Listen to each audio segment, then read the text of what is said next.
Wherever you are, the name of that town, city or village will have a story behind it, and we found a great example here, and it's such a fantastic story that I just had to find out more. So I spoke to some experts, I looked at some archive, and I also used a pretty big surfboard.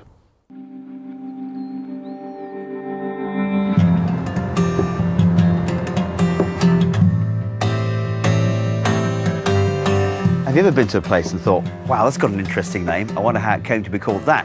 Well, this is Wiggenhall St Mary Magdalene in Fenland, Norfolk.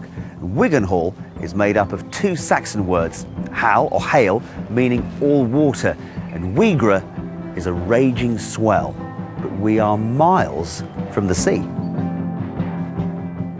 The rushing waters from which the village takes part of its name come up this river, the River Great Ouse. It has several sources from Northamptonshire and runs all the way to King's Lynn, 5 miles from here in Wiggenhall. There, she becomes the North Sea.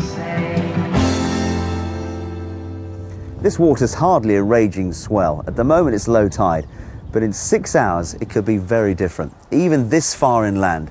The water level here is very much dependent on the high tides at King's Lynn, which is 5 miles away. But Wiggenhall is unique because when everything is just right, the high tides, the moon and the sun, the water rushes up the river. That's because Wiggenhall is one of only 50 places in the whole world that boasts a tidal bore wave. A tidal bore wave is a phenomenon where the leading part of the incoming tide forms a wave that travels up a river. Dr. Rob Hall is an oceanographer from the University of East Anglia. He's studied waves all over the world. When you get a large tidal range at the mouth of the river, the tide washes up the river, and because it's got a very long wavelength, the speed of the wave is getting slower as the river shallows. And here the river is so shallow that the crest of the wave is catching up with the trough of the previous wave. The wave steepens, the wave breaks, just like a wave on a beach. How rare are tidal bore waves? Tidal bores are quite rare worldwide, but we actually have quite a lot of them in the UK. It's due to the fact that around the coast of the UK we have some very high tides, and this is because in the North Sea it's a particular size and the shape, and there's a long distance between the open ocean, the deep ocean, and the coastline in the UK. I've never seen a tidal bore actually in reality, so I'm looking forward to it. Dr. Rob Hall is really excited about seeing the Wiggenhall wave, and he may not have to wait too long.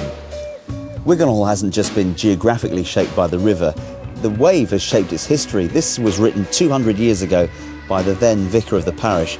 Wiggenhall is undoubtedly a Saxon name and seems to set forth and signify that at this place was a great force or press of water, both from the sea and the River Ouse, expressed by the word wigra, which denotes a raging swell. And hail is the same as ale, that is, all water.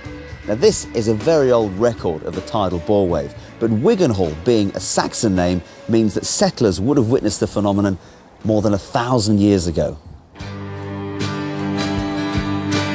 There used to be a small fishing industry in Wiggenhall, and the tidal bore was an unlikely accomplice for the fishermen.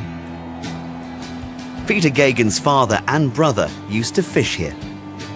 After the First World War, my father left the Royal Navy, and I suppose with his gratuity, he bought a fishing boat, and he fished for eels mainly. He would lower the net, which were supported by two 14-feet poles across the front of his boat, and when they were lowered, they opened and allowed the tide to wash through, and the faster the tide, naturally, the more fish he'd catch. So basically, when the tidal bore wave came, the fish would literally deliver to your father's nets? Oh, quite, yes, yes. They'd be, you'd get a net full much quicker. Peter has lived in Wiggenhall St Mary Magdalene for all of his life and has fond memories of the wave. We used to swim, and I had a mate down by the bridge, and if the tide was incoming tide, he'd float along the tide and join me, and if the tide was on the ebb, I'd float down and join him. So there are those who've always lived here with the phenomenon of the wave right on their doorsteps. And then there are those who move here who are completely captivated by it. When you see it for the first time, it just takes you away. It really is an amazing, awesome force. The Fens, people think of a flat landscape and it's okay, there's a bit of water, lots of rivers. But then all of a sudden you've got what is essentially the Wash flooding inland, 10 miles inland, through a natural channel. And it's been doing it for thousands of years. Kevin Holland is so fascinated with the rare tidal waves that he studies the moon, sun and high tides to predict just when one will arrive. What ingredients do you need to have a tidal bore wave here in Wiggenhall, St Mary Magdalene? OK, well, a forceful rush of water, first of all. So that's caused by the moon and the correlation of where it is in relation to the Earth and where we are. And then on a high spring tide, when the seas naturally are higher, and that's been pulled by the moon into a very narrow channel, forces the water over on itself, and there you go, you've got a tidal wave. Kevin is into renewable energy, so for him, it's more than just something to watch. He wants to tap into its power. It turns out that I've actually got something called ancient mooring rights. And it means that I'm allowed to harvest the natural resources of the river for the width of the property of the house. And what do you plan to harvest? I'm looking at harvesting the power, the moon power, the actual force of the water, hydro energy, and I'm looking to generate electricity for my house. Right, and that's 4:20, and by Kevin's calculations, he reckons that any minute now we should see a tidal wave coming round the bend. There it is, there it is! We're seeing it! That's our Wiggenhall wave, David. That's the one. Hey, that's an ankle biter. Rob, what did you think of that? I mean, that's pretty small. Yeah, it was pretty small, but it was still a tidal bore. The physics are all the same.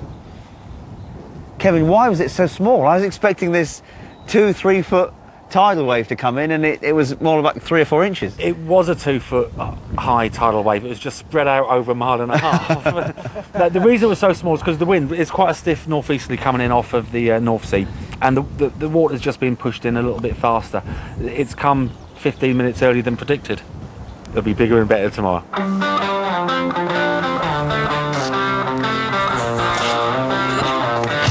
The wave should be bigger today, as its size builds over several days, and it could be a chance for another rarity, surfing on a river.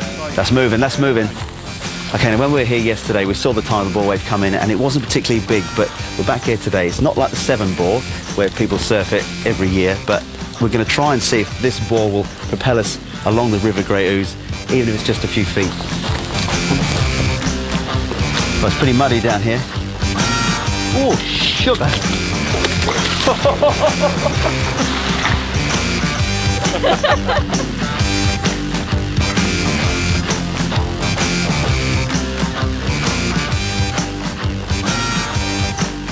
Guys, it is coming. It's going to hit that side, it's going to come back across. Start paddling with it, guys. Go on. Go on, go on, go on, please, please. Yes! Go on, David.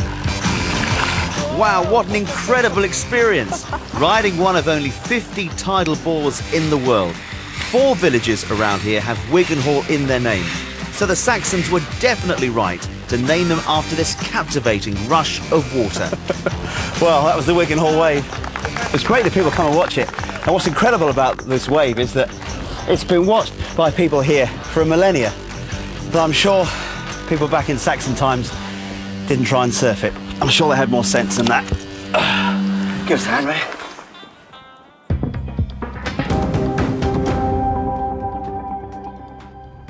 What an experience that was. And they do tell me the Wiggenhall wave does get a little bit bigger from time to time. Well, that's it for this week. If there's anything you think we should be looking into, email me, david.whiteley@bbc.co.uk, or I'm on Twitter @David_InsideOut. I'll see you next week, and I'll be back with these stories from the East. Free to move on, the men wrongly jailed for murder tell their story. Respecting your last wishes, we investigate the rise in rows over wills and meet the people fighting to protect our historical treasure from thieves. What we want here is no crime and our heritage protected. If it carries on at this rate, there might not be any heritage left for future generations.